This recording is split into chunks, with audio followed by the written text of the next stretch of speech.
ಯಶ್ ರಣಬೀರ್ ರಾಮಾಯಣಕ್ಕೆ ಮೋದಿ ಚಕ್ಮೇಟ್ ಇಟ್ಟಿದ್ದಾರೆ. ಬಾಲಿವುಡ್ ನಲ್ಲಿ ತಯಾರಾಗ್ತಿದೆ EPIC movie Ramayana.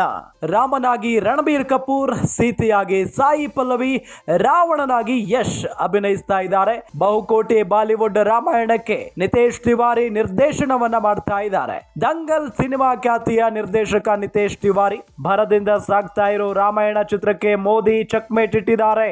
Yash ರಾಮಾಯಣಕ್ಕೂ ಮೊದಲೇ ತೆರೆಗೆ ಬರುತ್ತೆ ಬೇರೆ Ramayana the legend of prince Rama ತೆರೆಗೆ ತರುವುದಕ್ಕೆ ಮೋದಿ ಸಾಥ್ ಕೊಟ್ಟಿದ್ದಾರೆ. 90ರ ದಶಕದ ಜಾಪನೀಸ್ ಅನಿಮೇಟೆಡ್ ಮಾಸ್ಟರ್ ಪೀಸ್ ಈ ರಾಮಾಯಣ. ರಾಜಮೌಳಿ ತಂದೆ ವಿಜಯೇಂದ್ರ ಪ್ರಸಾದ್ ಸಹಾಯದಿಂದ ಅನಿಮೇಟೆಡ್ ಚಿತ್ರಕ್ಕೆ ಹೊಸ ರೂಪವನ್ನು ನೀಡಲಾಗುತ್ತೆ. 3 ದಶಕಗಳ ನಂತರ ಬೆಳ್ಳಿ ಪರದೆ ಬೆಳಗಲಿರೋ ಅನಿಮೇಟೆಡ್ ರಾಮಾಯಣ ಇಂಗ್ಲಿಷ್ ಜೊತೆಗೆ ತೆಲುಗು, ತಮಿಳು, ಹಿಂದಿಯಲ್ಲಿ ಸಿನಿಮಾ ತೆರೆಗೆ ಬರ್ತಿದೆ. ಗೀಕ್ ಪಿಕ್ಚರ್ಸ್ ಇಂಡಿಯಾ ಬ್ಯಾನರ್ ಮುಖೇನ ಭಾರತದಾದ್ಯಂತ ತೆರೆಗೆ ಅಪ್ಪಳಿಸಲಿದೆ. ಇದೇ ಜನವರಿ 24ರಂದು ದೇಶಾದ್ಯಂತ ರಾಮಾಯಣ ರಿಲೀಸ್ ಆಗಲಿದೆ. ಕಲರ್, ಸೌಂಡ್ ಎಲ್ಲವೂ ಬದಲಾಗಿ ಡಿಜಿಟಲ್ ರೂಪ ಪಡೆದು ರಿಲೀಸ್ ಆಗುತ್ತೆ. 2022ರಲ್ಲಿ ಮನ್ ಕಿ ಬಾತ್ ನಲ್ಲಿ ನುಡಿದಂತೆ ಈ ಸಿನಿಮಾಗೆ ಸಪೋರ್ಟ್ ಮಾಡ್ತಾ ಇದ್ದಾರೆ ಪ್ರಧಾನಿ ನರೇಂದ್ರ ಮೋದಿ.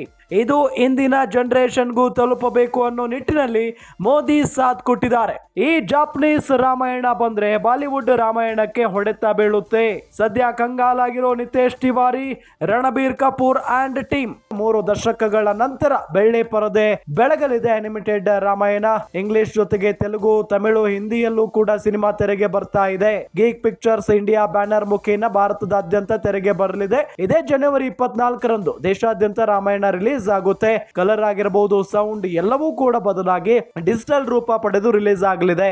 2022ರಲ್ಲಿ ಮನ್ ಕಿ ಬಾತ್ ನಲ್ಲಿ ಹೇಳಿದ್ರು, ನುಡಿದಂತೆ ಈ ಸಿನಿಮಾಗೆ ಸಪೋರ್ಟ್ ಮಾಡ್ತಾ ಇದ್ದಾರೆ ಪ್ರಧಾನಿಗಳು. ಇವತ್ತಿನ ಜನರೇಷನ್ಗೂ ಕೂಡ ತಲುಪಬೇಕು ಅನ್ನೋ ನಿಟ್ಟಿನಲ್ಲಿ ಮೋದಿ ಸಾಥ್ ಕೊಟ್ಟಿದ್ದಾರೆ.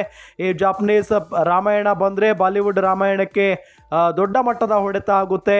ಸದ್ಯ ಕಂಗಾಲಾಗಿದ್ದಾರೆ ನಿತೇಶ್ ತಿವಾರಿ, ರಣಬೀರ್ ಕಪೂರ್, ಯಶ್ ಅಂಡ್ ಟೀಮ್. ಯಾಕೆ ಅಂತ ಹೇಳಿದ್ರೆ ಈಗ ದೊಡ್ಡ ಮಟ್ಟದ ಒಂದು ಎಪಿಕ್ ಮೂವಿ ರಾಮಾಯಣ ರೆಡಿ ಆಗ್ತಾ ಇರೋದು. ರಾಮನಾಗಿ ರಣಬೀರ್ ಕಪೂರ್ ಅಭಿನಯಿಸ್ತಾ ಇದ್ರೆ, ಸೀತೆಯಾಗಿ ಸಾಯಿ ಪಲ್ಲವಿ ಅವರು ಅಭಿನಯಿಸ್ತಾ ಇದ್ದಾರೆ. ಇನ್ನು ರಾವಣನಾಗಿ ಯಶ್ ಅವರು ಅಭಿನಯ ಮಾಡ್ತಾ ಇದ್ದಾರೆ. ಇಂಥ ಬಹುಕೋಟಿ ಬಾಲಿವುಡ್ ರಾಮಾಯಣಕ್ಕೆ ನಿತೇಶ್ ತಿವಾರಿ ನಿರ್ದೇಶನ ಮಾಡ್ತಾ ಇದ್ದಾರೆ. ಇಷ್ಟೆಲ್ಲ ದೊಡ್ಡ ಒಂದು ಟೀಮ್ ಸಿನಿಮಾ ಮಾಡ್ತಾ ಇದ್ರು ಕೂಡ ಎಲ್ಲೋ ಒಂದು ಕಡೆ ಈ ರಾಮಾಯಣ ಚಿತ್ರಕ್ಕೆ ಮೋದಿ ಚಕ್ಮೇಟ್ ಇಡ್ತಾ ಇರೋದು ನಿಜಕ್ಕೂ ಕೂಡ ಎಲ್ಲೋ ಒಂದು ಕಡೆ ಆ ಒಂದು ರಾಮಾಯಣ ಟೀಮ್ಗೆ ಅರಗಿಸಿಕೊಳ್ಳಲಾಗದಂತ ಒಂದು ವಿಚಾರ ಅಂದ್ರೂ ಕೂಡ ತಪ್ಪಾಗ್ಲಿಕ್ಕಿಲ್ಲ.